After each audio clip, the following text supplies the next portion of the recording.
In this video I'm going to show you how to use photo as wallpaper on iPhone. So if this video did helpful, please thumbs up and subscribe my channel. So let's show you from beginning. So first of all, open photos on your iPhone, then select any photos like this one and just tap on share icon in this bottom left corner. Then it's open another bunch of options, but swipe up for here option is use as wallpaper.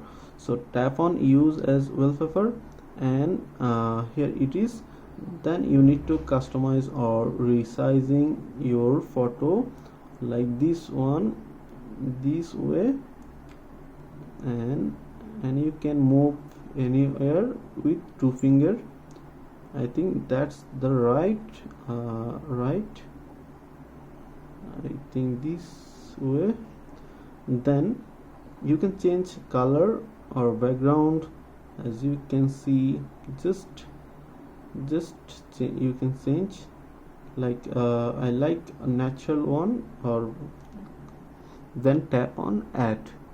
So tap to add and select your set wallpaper or for lock screen or home screen both, or customize home screen.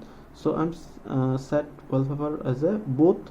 So tap on here and this photo set to home screen or lock screen.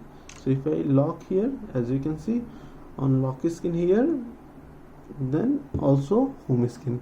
So that way you can use photo as wallpaper on iPhone. So pretty much that's it. If you have any questions, please let me know in comments. If this video did helpful, please thumbs up and share my video. See you on the next